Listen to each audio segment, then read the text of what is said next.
Pessoal, como vocês sabem, nesse final de semana eu estava em São Paulo, no maior congresso de transplante capilar do mundo, lá dentro do Hotel Tivoli, e eu separei um resumo estratégico para onde que vai caminhar a medicina daqui para frente, o que é que foi discutido pelos maiores profissionais do mercado e eu quero compartilhar isso com vocês.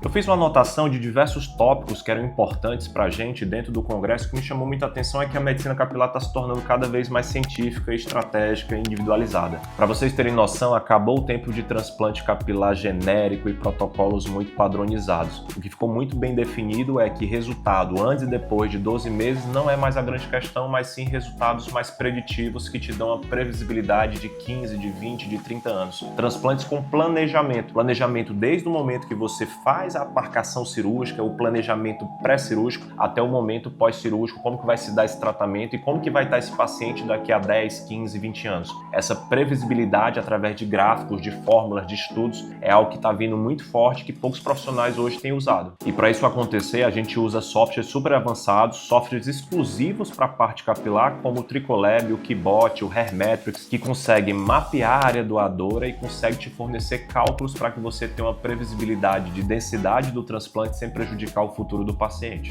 Então, na prática, o transplante capilar ele deixa de ser uma cirurgia estética e se torna um projeto de vida. E seguindo essa onda de inovação tecnológica, o uso de robô, de laser, de softwares domina a prática avançada, ou seja, a gente percebeu que existem vários equipamentos para serem utilizados dentro do mercado e a gente teve até um módulo dentro do congresso da batalha dos equipamentos. A tecnologia por trás desses equipamentos é para o momento da extração folicular, para que você consiga ter um resultado melhor, uma taxa de transecção menor e que a gente consiga aumentar o coverage value. O que significa isso? A taxa de cobertura. É um índice chamado de CV que vai fazer com que eu consiga calcular qual que é a densidade que eu vou colocar por centímetro quadrado nesse paciente. Existe uma fórmula para isso é um pouco mais específico, mas você consegue com equipamentos melhores aumentar a tua densidade sem prejudicar o futuro, sem prejudicar a área doadora do paciente. E os 5 equipamentos mais bem comentados do mercado foram basicamente o F1, o All, o Gramax, o Zeus e o Triveline. Lembrando que o Triveline é o proprietário do Mamba, só que agora está vindo com a nova máquina no mercado, máquina essa que a gente já fez até o pedido aqui para a clínica,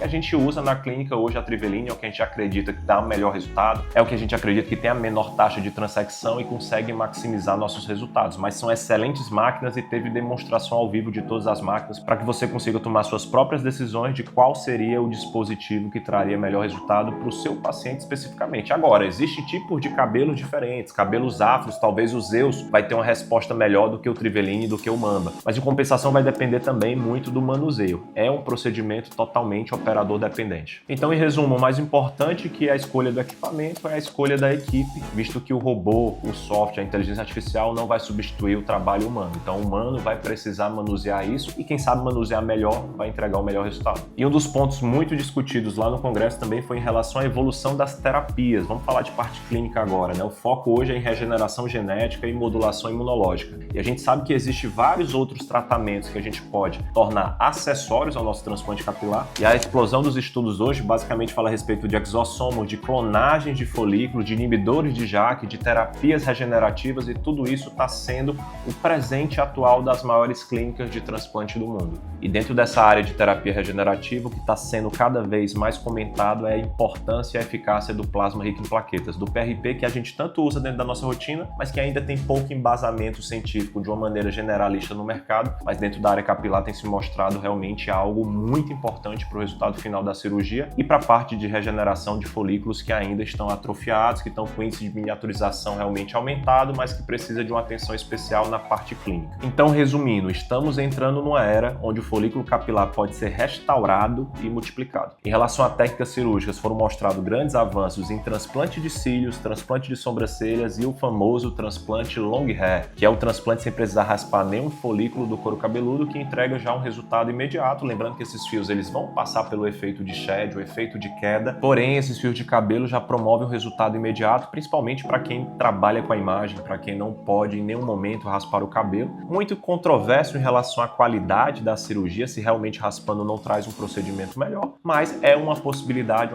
que inclusive a gente aplica hoje dentro da nossa rotina na clínica. Só que a gente usa alguns protocolos protocolos bem modernos, fiquei bastante feliz quando a gente conversou sobre long hair, porque é algo que a gente já aplicava dentro da clínica, é algo que a gente já faz dentro da nossa rotina, e ver que o mercado todo, ver que todos os profissionais do mundo estão caminhando para isso, faz com que a gente tenha um pensamento de realmente acertamos, estamos no lugar certo, estamos no pensamento certo. Em resumo, é uma técnica bem mais complexa do que a técnica com shave, porém com valor agregado maior, com a percepção de valor maior e obviamente com ticket maior. Outro ponto super bem salientado, o uso de câmeras hiperbáricas no pós-cirúrgico, é uma nova arma no pós-operatório, altíssimo nível, e basicamente a câmera hiperbárica vai melhorar a oxigenação do folículo, melhorar a inflamação, acelerar a fixação dos folículos, diminuir o efeito de queda pós-cirúrgica. Então imagina você ter 30, 40, 50% a menos de queda do que você teria no pós-cirúrgico, lembrando que nesse período de 30, 40 dias, normalmente os pacientes perdem 100% dos fios, mas imagina você podendo conservar 70, 80% desses fios. Então a câmera hiperbárica, além de diminuir riscos de complicações pós-cirúrgicas como infecções ou até necroses de couro cabeludo, ela também vai trazer esse efeito de resultado maximizado, uma pega melhor das unidades foliculares, e isso tem sido uma realidade nas maiores clínicas do mundo. E de uma maneira mais técnica, vários estudos já mostraram um grande benefício da terapia com câmera hiperbárica, principalmente em pacientes que já têm uma predisposição maior a complicações, que aí são os tabagistas, os diabéticos, que têm alopécias cicatriciais, queimaduras, cicatrizes mais profundas. Então a gente tem uma boa aplicabilidade dentro da câmera hiperbárica para esses casos. Então na prática, a câmera hiperbárica é um diferencial, é algo que vai trazer um resultado ainda melhor, e lembrando que o bom é inimigo do ótimo. Então isso vai trazer uma grande diferença entre bons resultados e excelentes resultados. Então fica atento com o uso de câmera hiperbárica daqui para frente. E agora a gente está entrando dentro de uma área super importante dentro do congresso, que é um bloco todo chamado Fixing the Future,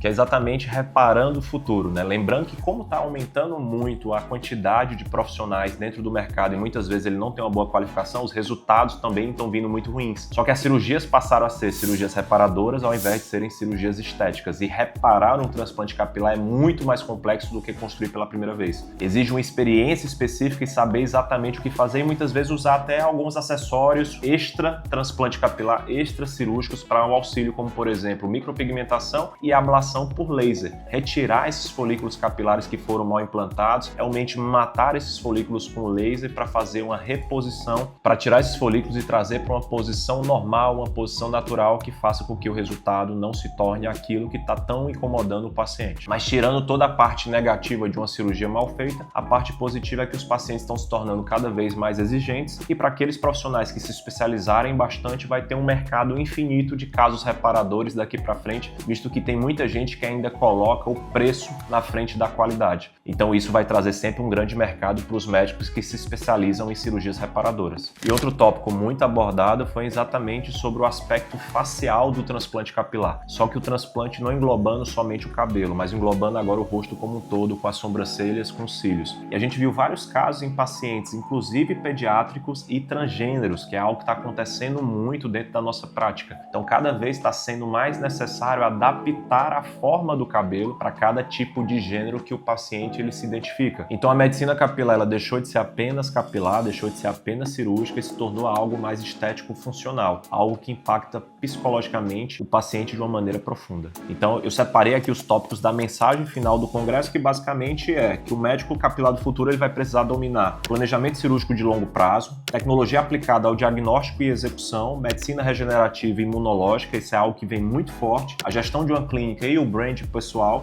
e o atendimento ético, individualizado e com foco no impacto da vida do paciente, não só hoje, mas em todo o futuro. Se você quer receber todo um resumo de tudo que foi discutido nesse congresso, então agora digita "eu quero" aqui embaixo, que a minha equipe vai estar enviando para você.